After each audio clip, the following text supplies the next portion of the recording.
Hello, good afternoon, everybody. My name is Natalie here from Retail NZ, and lovely to be joining you today, just to be talking about how to restructure your retail business. So just before we kick off, just a reminder that we are live today, but this session will be recorded so that you can actually revisit it going forward. And I think we might have a technical issue. All right, can you just see? All right, should be all right. Okay, I think everybody can see me now. Thank you. We try again. So, yep, just talking about Tammy. So we are all good. Thank you very much. Just got my technical person making sure that everything is on track. So thank you very much for that. Well, we'll get straight into it. And so yeah, I just really want to talk about this topic today. It's not an easy one for most of us. And so really just what we want to talk about is avoiding the pitfalls of restructures and redundancies. It's really difficult when we're faced with having to restructure our business, and especially right now at the moment, in the light of everything that's happened. These are really some tough times for a lot of us out there, and it's actually easy to make some mistakes, and they can be incredibly costly as well. So right now, for many employers who are faced with restructuring their business and laying off staff, this can be painful and traumatic, not just for the employees who are faced with the job loss, but also for business owners who are faced with the financial fallout of what's actually happened to their business, but also sometimes having to be the person who has to deliver that hard blow to their staff. And often these are people who you like and respect. So not an easy thing for any of us to have to do. And really, you know, as hard as we might try sometimes, it's very difficult to divorce the emotion from the task at hand. And for that reason in particular, it can be really easy to make those silly mistakes sometimes along the way that can get us into quite a bit of hot water sometimes too. So when it comes to restructuring, there is a best practice process to follow. This process hasn't actually been defined to the letter of the employment legislation, but it certainly has been established by case law as well. So really what I want to do today is to actually work through some of the most common mistakes that employers make when they are doing a restructure. And I know for certain that this will help you to refine your process so that you can work confidently and avoid some of those procedural missteps as well. And so we'll look at some of those real common mistakes that we make. One thing I forgot to mention was have a look on your screen.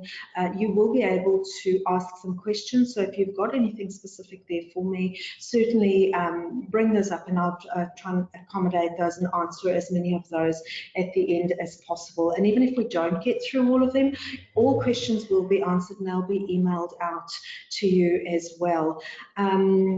The other thing I just wanted to say was, yes, as for our members, if you've got any specific issues that you're struggling to work through and maybe you don't get the answers that you're looking for here today, please feel free, you can call us or email us. The phone number is 0800 472 472, or the advice line is advice@retail.kiwi. So be sure to get in contact with us. We do our very best to get back to everybody that reaches out to us.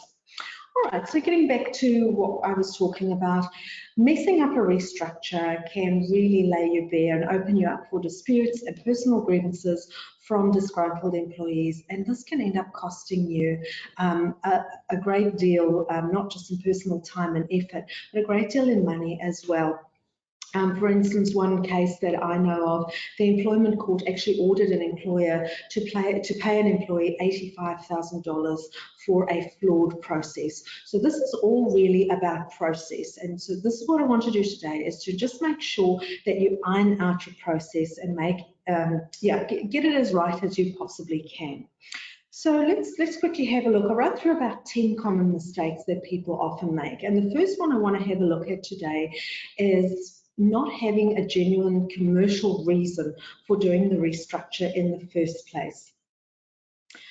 If your proposal to restructure is going to affect jobs, you must have a genuine, justifiable commercial reason for your proposal. Plenty of employers get themselves into trouble either because they base their restructure on personal or non-commercial reasons, and they cannot actually justify the financial imperative for doing so.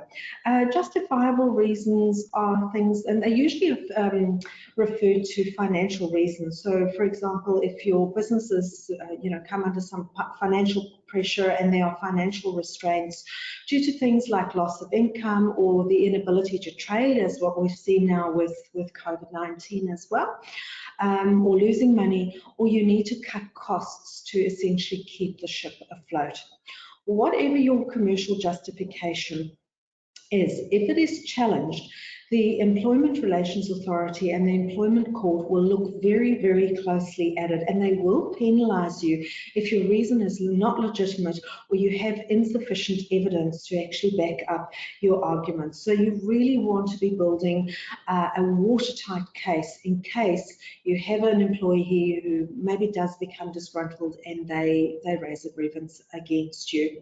So it all really boils down to due diligence. Before you undertake a restructure, make sure that you've got concrete evidence to support your proposal, sound data and information to support your case. And that'll be things like, asking questions around what are the cost savings that this restructure will mean? Have you lost any contracts? How much are your sales down by? What are your forecasts for future sales? What other alternatives have you considered? And what is your financial position now and the projected position if the proposal is implemented, etc. So as much information as you can gather, the better. The second mistake that often people make when during restructures is basing a restructure on performance issues. Now, this can be quite tempting, particularly if you've got some staff that are possibly not sort of the best performing, or they are not the best fit for a business. But you cannot use your redundancy as a disciplinary tool for misconduct or for a means of eliminating poor performing individuals. These are not grounds for redundancy. And if you've got a staff member who's not performing, this is a disciplinary process, or it could be a performance process that you need to undertake. And that looks very different from a redundancy process. So never start your restructure having in mind that you actually want to get rid of somebody for not performing or because they are a bad fit for your business. Deal with those issues under a performance management or under a disciplinary process. The thing is that even if the reason for your restructure is genuine, if a staff member even catches a hint or a whiff that you're trying to manage them out for poor performance or because they've got a prickly personality, for example, this can significantly derail your process if that person decides to bring a personal grievance against you. So you'll only really be able to successfully defend your position in a situation like that if you've done the work up front, if you've done the due diligence, and you can absolutely rock solidly say that and demonstrate that your reasons for the redundancy are genuine as well. Mistake number 3 is not providing all the relevant information. So the whole idea or the whole crux of a restructure process is, number 1, to be able to consult with all affected employees on the proposed changes. All of this is around consultation. And part of that consultation process is to ask those affected employees for feedback and to factor that into your final decision. So talking about relevant information, employees can't give you meaningful feedback if they don't have access to the same information that you've used to inform and shape your proposal in the first place. So the more information that you can share, the better. We often sometimes see businesses that provide employees with quite a vague justification for the downsizing because they're quite sensitive about sharing a lot of their financial data. And what this does is it leads employees to asking for more information so that they can put together a fair response. And what that does is it ends up taking more time. So the more information you can provide up front, the less chance employees have to actually protract that process going forward.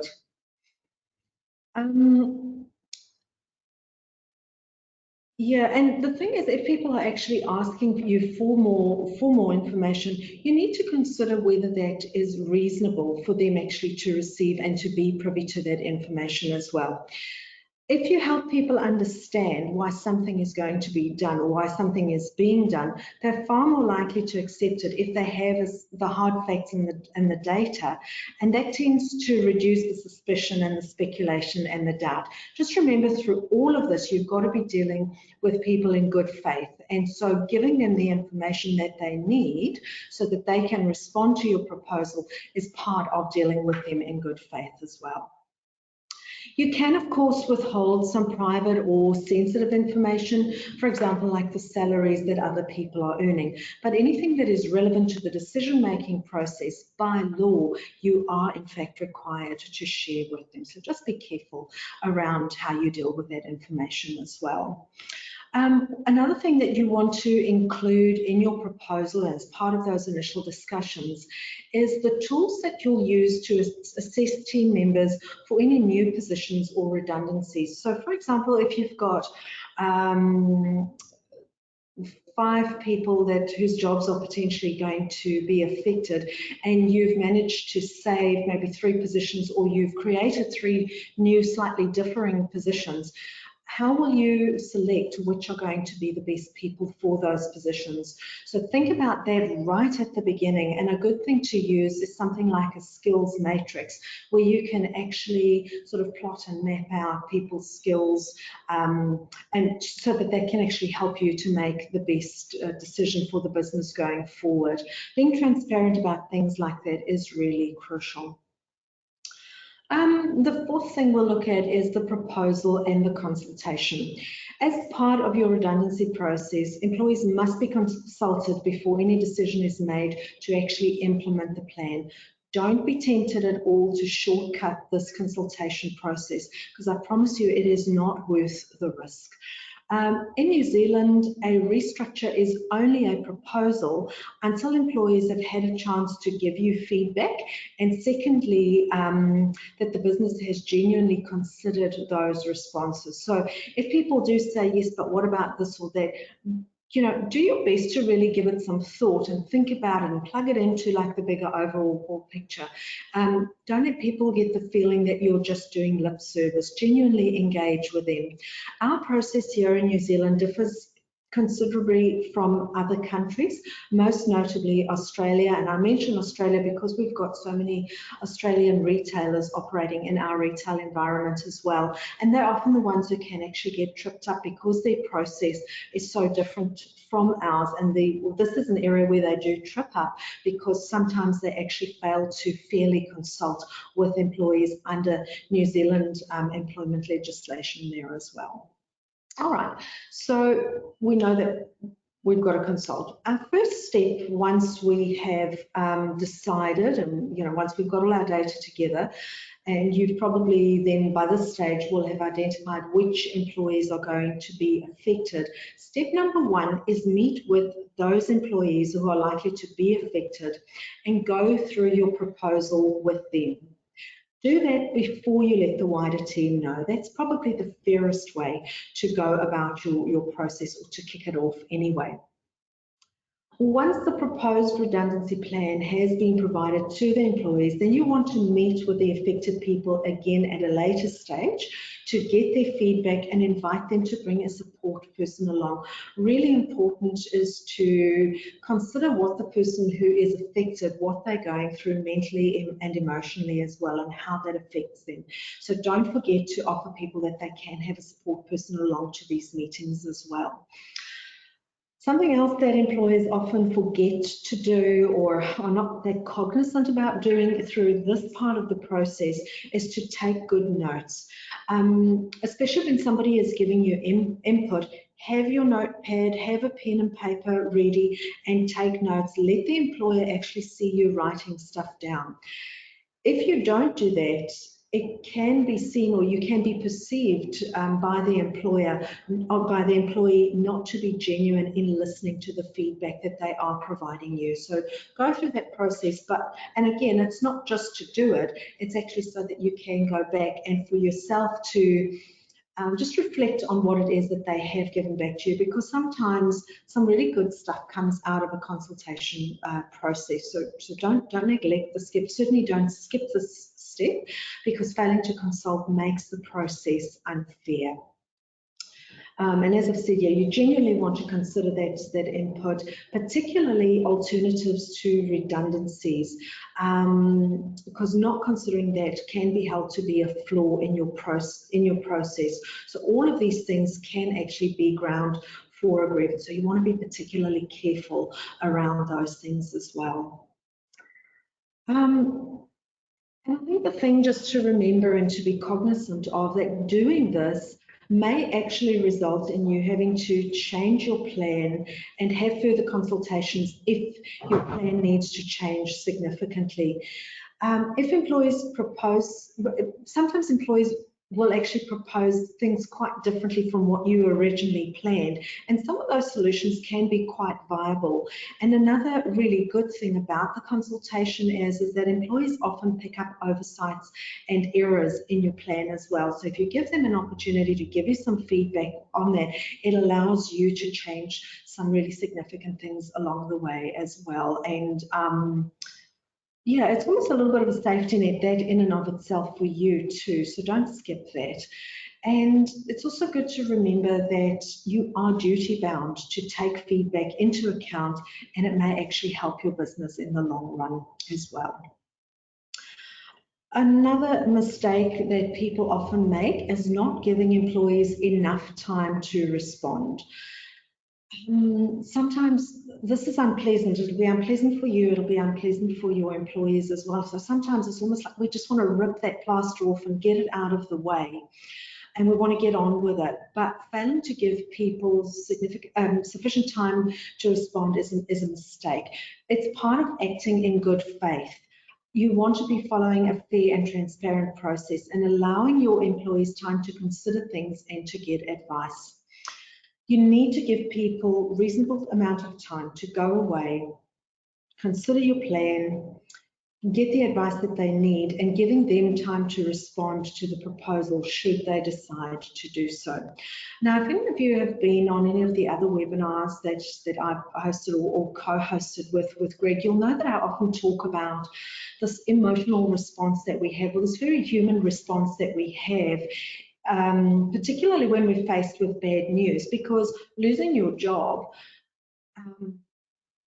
it affects our survival. So there's a huge element of shock that comes with a restructure. It can be really, really hard on people. So failing to give people enough time to actually take that initial shock on board and to process it and to deal with it means they're not in a cognitive state to really be thinking logically about your proposal. So that's another reason why we actually give people some time to just readjust to essentially the bad news that they are receiving, and then we need to be fair about giving them time to respond as well. So just don't disregard the personal and emotional impact that this has on people.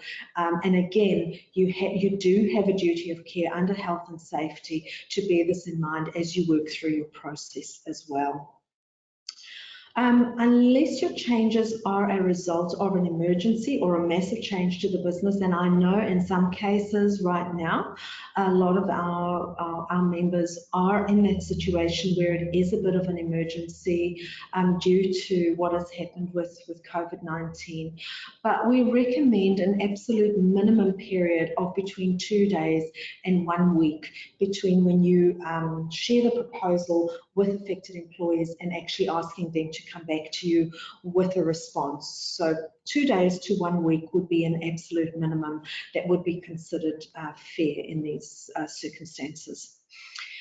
If an employee does ask for more time, it is very wise to give it to them. Again, remember, you're wanting to be fair to the employee, but you also want to be covering yourself so that you are not exposed to any personal grievances for your process, in case of a flawed process, as it were. So anything up to 2 weeks would be considered reasonable. I mean, if people are happy to accept shorter than that, brilliant, happy days, move through. But it is a mistake to push through your process too quickly, to try and speed up things unnecessarily, because it could be argued that your process was unfair or unreasonable. And as I say, that leaves you open to potential grievances. In some circumstances, for example, where a business needs to shut down urgently, it is possible to shorten those timeframes, but again, this must still be reasonable within those circumstances. Mistake number 6 would be taking all affected parties through the process. Now, so it's difficult in a trying time, but by law, you must consult with everyone whose job could be affected. So make sure, go through, make sure you haven't missed out anybody, because it can sometimes be quite easy to do that, and it can land you in some hot water. And we don't want those personal grievances creeping up on us. So certainly, as much as you can, be as open and transparent and communicate with your team as much as you can during this difficult time. Another mistake that sometimes happens is not referring to your employment agreement.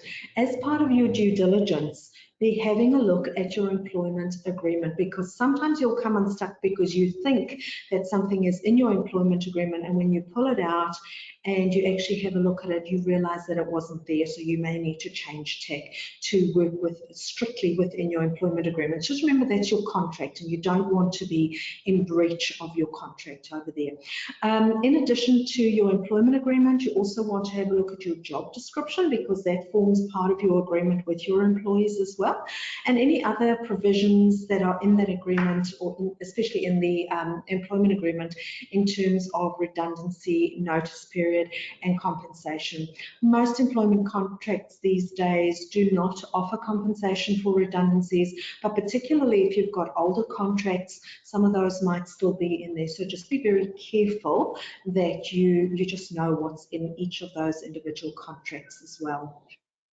Really good idea to keep, not even just for this period, but as you go through just, the journey that you have with your business and with your employees, to keep all your job descriptions as up to date so that they can reflect the reality of the role as well, because you'll know as jobs and roles evolve and you realize that people have other skills, sometimes they get given additional duties and things within those job descriptions. So make sure that those are up to date.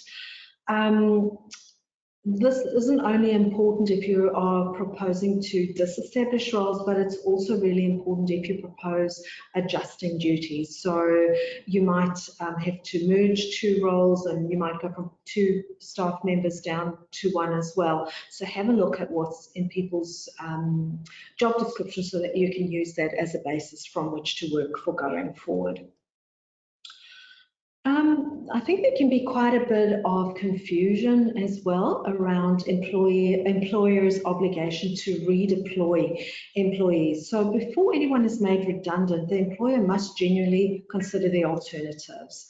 Are there other positions that you can redeploy someone into?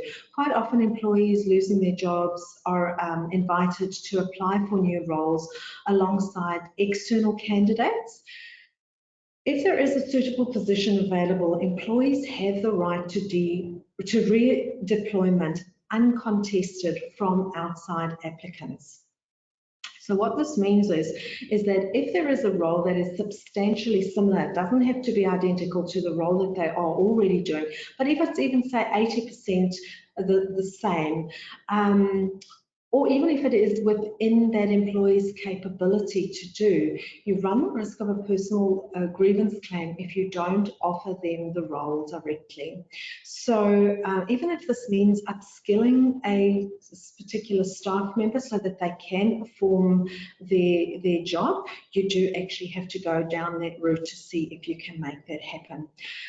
Our advice in this regard is that if there is an option to keep people in the business, even if it requires some training or some development, you should almost always offer them that role before you open it up to external applicants as well. Redundancy should always be your very, very last resort.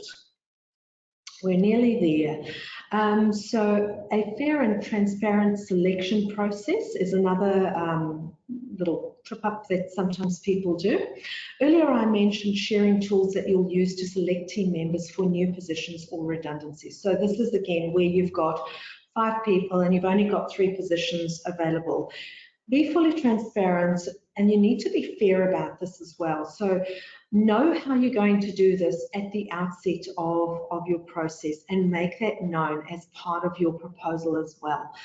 I think personally the best way to go about this is to use a skills matrix. A skills matrix takes into account skills, experience. You can even factor in there some sort of how long somebody has been in a role. Obviously that comes into play with experience as well. But just be careful of making people redundant or making positions redundant based on arbitrary or biased selection methods. There's often this misconception as well that when it comes to redundancies, last in is first out. This is hardly the fairest way to select the best candidate. So you've got to be thinking in terms of what's fair on the people who remain, number one, but also what's the right thing to do for your business. So you can select the person irrespective, even if your last person in is the best person suited for the role, nothing stops you keeping that person and making a longer serving person redundant. Yeah, and as I say, just using a skills matrix really helps you to map out those skills, those competencies and the experience for the role. And then you can actually assess everyone against the same criteria and you can actually score people. And so that way it's really fair because essentially the highest scoring person gets to be offered the position. Yeah, and really the last one that I will discuss with you is taking too long with your process. Have in mind how long you want this to take. Bear in mind that there's always going to be things that will derail you or take a little bit longer. So you want to just allow some time for that to be factored in as well. But you don't want your process to drag on unnecessarily. What this does is it creates tremendous uncertainty and stress for everybody involved. It's not good for you, it's not good for your team, and it will even impact on other employees whose roles aren't necessarily affected. But we often see that really impacting quite badly, and morale can be eroded and their productivity can suffer and they may not be as engaged as what they normally were as well. So while you want to allow enough time for consultation, don't drag it out unnecessarily if you can possibly help that. And part of that is, remember, you have this obligation to create an environment that's psychologically safe for everyone that you employ. So while people are on your payroll, you want to be doing the best that you can for them. Those are probably the mistakes, the most commonly seen mistakes that we see. But there's something else I just want to raise with you today. And as I always do, we don't want to forget the human factor. The loss of a job is a loss, and with loss comes grief. And when people are confronted with grief, they will go through a grief process. And this can look different for different people. And you are very likely, it's not unlikely that you will see some uncharacteristic behaviours from people as they navigate their way through what is essentially a grief process for them.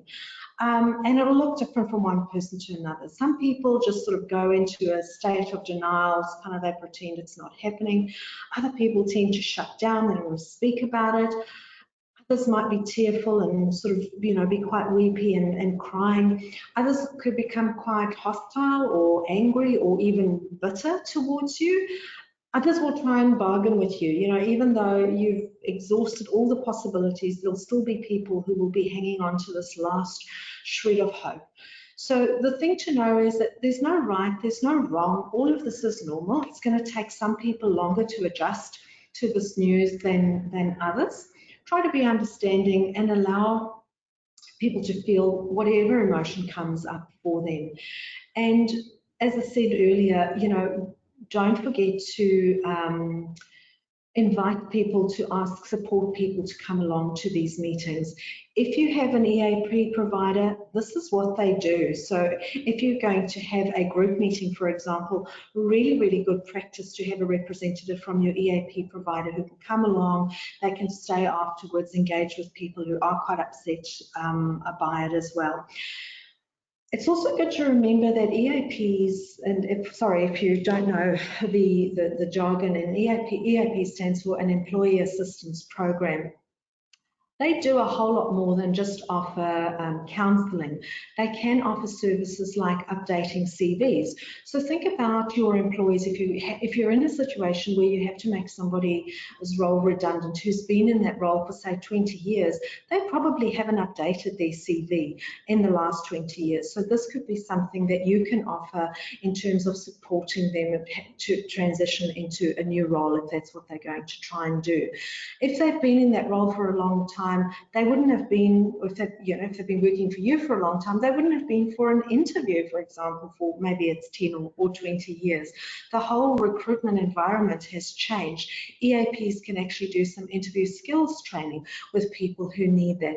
They offer budgeting advice. There's a whole raft of services that they do offer. So if you don't have one and if you feel this is necessary, get in touch with us on our advice line as well. We do partner with an EAP provider who can offer some of those services, and the benefit to our members is that you don't actually have to pay the annual fee that they charge. You may only have to pay for the individual services that you use. So that in and of itself could be a significant saving for you. They also, if you do employ the services of an EAP provider and somebody does decide to take a personal grievance against you, the fact that you've had an EAP work with you and support your staff through this could stand you in good stead as being a caring employer who has provided some mental and emotional support for people as well. Yeah, and just lastly on this thing of an EAP, that they really are just a healthy sounding board for affected employees. And during challenging life situations, which certainly this would be, they go a long way to helping people understand their own reactions, both physically and mentally as well. And just those reminders to sort of focus on diet, rest, exercise, connecting with loved ones, a reminder that it's really helpful to speak to somebody confidential, even if it's not a counsellor, even if it's a trusted friend or a family member. Because sometimes when we're in a bit of a crisis situation, all common sense tends to go out of the window. So they're really good at just helping people stay on track and be looking after their well-being. And even for yourself, you know, nothing stops you, even if you decide not to employ those services, nothing stops you acknowledging that this is difficult, not just for your team, but for you as well. And just as a reminder for your whole team, while you all are still together, just those reminders to focus on well-being as we navigate what's really a difficult situation for most people. So that's pretty much it from me. I will just see if we have any questions that have popped up, and just see if I can open this little box over here. What constitutes affected employees? That's from Dion. Dion, affected employees is people whose jobs are going to be affected. So particularly if they are facing redundancy or if people's hours are going to be significantly affected. So we're seeing a lot of employers going, oh, you know, I've had somebody in a 35 or a 40-hour role, and because of the demand for our service or our product, whatever it might be, maybe I can now actually only offer them 15 hours or 20 hours. So that's, I suppose, what we would, anybody's role who going forward is either going to be non-existent, number one, or if it's going to be changed from the original contract that you maybe have signed with them. I hope that answers that question. And again, please, if I haven't answered your question fully in this forum, please, you know, give us a call. We're happy to talk through anything like that with you. Here's another one. Do I have to meet all affected staff individually? And what if I have a large team? There's no real set way of doing this. It's really about, you know, acting in good faith and asking yourself what is fair and what is reasonable. You can decide on what's the best course of action for you. With large teams, though, where employees are affected equally, you could have a group meeting. As I say, you can invite your EAP provider along to that. This is particularly helpful if you, and I know I've had a few conversations recently with some of our members who are navigating difficult, challenging situations with employees who have got maybe some mental health issues or mental health challenges. When you are trying to navigate a restructure in this landscape of mental health issues as well, that particularly if there's, you know, some specific people that are struggling with that, my best recommendation is get an EAP provider on board, get that person some counselling so that it doesn't derail you or significantly hamstring that process, so that you can keep moving along. Offer as much support as you can. Don't know if that answered the question. You also want to just let your employees know how they can approach you if they have some questions that they want to discuss privately. And again, if you've got team managers, you could engage them to hold some of those individual meetings with affected people, because that might just actually help to spread that workload there for you a little bit as well. Here is one here. Let me just see if I can see that.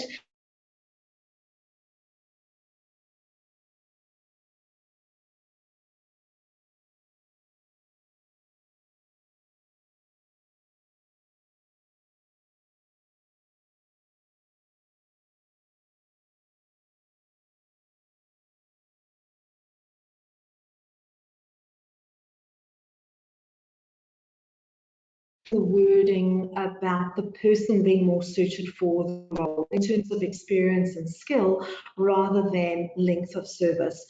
Another point may be that if there is a redundancy payout, it may be more costly for you if you've got somebody who has a longer service record with you, so that you may have a financial justification to retain a longer serving team member, but sometimes that is not what you want to do as well. Sometimes long-serving team members, we often feel like we need to refresh our staff complement. So, think about at the end of the day, what is going to be the best for your business. You want to do what's fair for the people, but you also need to be considering your business in all of this as well. Your business needs to be sustainable. And it should be based on skills and experience. So again, I get back to that whole question of a skills matrix. It becomes a really invaluable tool in fairness as well. Let's just see, what's this one here? How long do I need to provide once confirming the change before it is effective? Can I implement this change right away? Your implementation date should be proposed. Again, you can sort of think about, what is this journey going to look like? It's about doing a bit of a forecast. So propose some of those dates in your initial proposal and invite your employees to give you some feedback on that as well. And just remember, feedback is just feedback.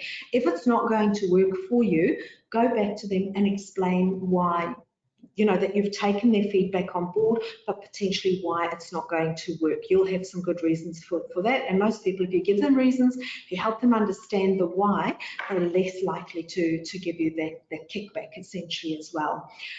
Again, in this situation, I'd say lean heavily on your employment agreements around notice periods for redundancies and for business change as well. And stick to those notice periods in your employment agreement and what is fair and reasonable. So I think that is probably all we are. So there's one more here. I'll just see if I can answer this one. Is there an obligation to receive feedback from non-affected employees? No, I wouldn't say there is an obligation. However, your employees often, your business, and I said this to somebody the other day, and your business is the goose that lays the golden egg, not just for you, but for everybody who works for you as well. So there may be some non-affected employees who might be in a better headspace even than you are at the moment, because just remember, even you are dealing with, this is a difficult time. So just think about what's going on for you as well. Sometimes when we are under stress, we might not be thinking as well cognitively as we could be. So if those people are, if you trust them, I would certainly listen to what they have to say. I think it is, yeah, it's probably also part of good faith, and listen to the suggestions that come out of that. There might be some things that are great viable solutions that you may not have thought of as well. So it certainly can't hurt. There's no real right or wrong as far as that goes. But if it was me in that position, I'd certainly be listening to everybody I can, bearing in mind that they probably have the best interests of your business at heart as well. So I probably will leave it there. We don't seem to have any other questions that have come through. Again, lastly, we've got a guide on this that's free to our members. Any non-members, you can give us a call anyway. That our guide can be purchased. Happy to walk through any more specific, if you need any more sort of steps in your process, or you want to check your process with us, fire that through on an email. We're quite happy to have a read through, and if we can see any gaping holes, we'll certainly help you plug those up as well.